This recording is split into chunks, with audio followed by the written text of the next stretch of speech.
I think the turning point for me from my early days in the league, people saw me, they got a chance to see me grow, first off. But people also saw me make a lot of mistakes. I think my turning point was just remembering when I was a kid and listening to Michael Jackson as a 6-year-old, and that's being my idol, wanting to be a junior high school math teacher.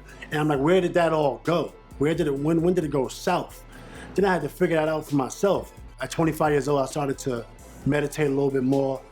I started to see more counselors, therapists, psychologists, and be able to figure out who I want to be. You know, so I always, when I first got in the NBA, I remember giving an interview to somebody and saying, you know, y'all doing all this great stuff in the community, but what about the hoods? And I was always thinking about the hoods and always thinking about the projects, but it was from a ignorant place. You know, now when I say, you know, I'm street or I'm ghetto, it means I'm proud of where I'm from. I'm not just this rowdy, ignorant person from the streets or from the ghetto. You know, before, that's what that meant. I'm from the streets, we in the club, we popping bottles, we'll get it popping. You know, that's just ignorant, that's an ignorant way of thinking. Now it's like, okay, I'm from the streets, and how can I uplift somebody that's just from the streets like me, whether it's New Orleans, whether it's in a hood in Italy, you know, or in my own projects. You know, how can I be uplifted, you know, to somebody who grew up, you know, just like me. LA was hard to adjust to, man. When I first got there in 2009, it destroyed my marriage, man, I ain't gonna lie. I was married, then I left, divorced, you know, I was going crazy in LA. I wanted that lifestyle, and I didn't want to lose my family, but I wanted that lifestyle, but it was just happening so fast. I never experienced nothing like that. Every day, just Hollywood, just crazy partying. And it's fun if you could control it and contain it. You know, like now I'm a little bit older now, so I decided to stay out there and, you know, raise my kids now. But when I first got there, it was, I was reckless. A memorable game for me was Game 7, 2010. I remember calling my psychologist from Houston, a lady, Dr. Santi, and I called her the night before the game. I'm a little nervous. I need you to come down here now. She got there that night. We met in the morning and we just talked about the game. We was relaxing, we was doing breathing exercises. And she told me just to, you know, focus and play as if you was in the park. You know, and that's what I did that game.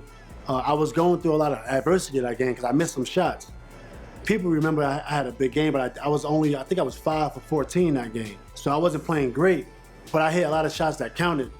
And then I remember hitting that 3, we was up 3, and I said, okay, just make the smartest decision you can make. So I jab step Paul, he went a little bit, I pulled back, I had a little space, and I just shot it. That was the smartest decision I can make at that point. And, you know, if it didn't go in, you know, and I had an opportunity again, I would have took it again.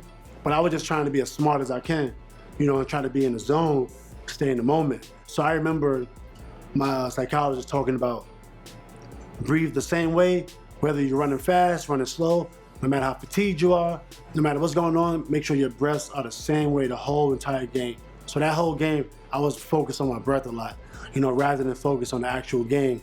And I was able to block out everything, you know, so shout out to my psychologist once again. Yeah, shout out to Dr. Santi. Kobe is a special cat. What I learned from being around Kobe is focus. I would always ask him in the back of the bus in the regular season, like, how did you hit that shot? How do you continue to hit big shots, game winners, shot clock going down, a shot that we need? How come you make all the shots? I wanted to learn that from him. So I would be in the back of the bus, like, what are you thinking? You know, how are you that clutch? That is not normal. And then I would watch him practice, but sometimes he would say things like, you know, these dudes, they can't guard me. He would say just cocky things, you know, but I'm like, Kobe, like, tell me the truth, man. Like, what are you thinking? You know, he's very focused, very confident. I remember one time we was about to have a fight in Houston versus the Lakers, and me and Kobe got in a confrontation. So me, I'm ready to fight. I get ejected. Kobe's focused on the game. See, good or bad, nothing could take his mind off the game. You know, and that's what I learned from him when I joined him the next year. It was confrontation on the court, and potentially you can be ejected. Don't worry about looking like the bigger man or looking like you gonna hold it down. You know, always focus on the game. And I remember Tim Duncan did that. One year, Garnett smacked Tim Duncan. Tim Duncan didn't even hit him back. If that was me, I would've went crazy. Duncan focused on the game and got him out of there the first round. that type of mindset, you know, is that's tougher than actually fighting. You know, so Kobe and Tim, pretty much identical. Phil Jackson is great. Phil Jackson changed my whole mindset. Phil Jackson, he's into Buddhism, you know, and when I joined the Lakers, I was into meditation and breathing, and then Phil introduced the whole Zen thing. Phil introduced, you know, Buddhism, a lot of meditation. We always meditated once every 3 weeks or once every 2 weeks. Shut out all the lights. Sometimes Phil, he'll burn the sage and just get us all zoned out, get us all collectively thinking the same. I apply that to my life. I still do to this day. That's the type of guy Phil is. Being 19 years old, signing a record deal immediately, $1 million record deal, and then having drugs and liquor and women flow freely, you know, you'll drive yourself crazy. When I was stuck in the contract with TVT Records back in the day, you know, that was a contract I maybe got like $40,000 or something to sign, and I ended up having to buy myself out the contract for like $500,000. You had people who called Mike Jones a gimmick for giving out the phone number. You know what I'm saying? Went away for 4 years, came back in 2009, now everybody giving out the phone number. So was it a gimmick? That's like a priceless time right there. We was in the next room over making a demo to get signed to Bad Boy, and Hov was making Reasonable Doubt. I mean, we used to be in the pool room at the same time,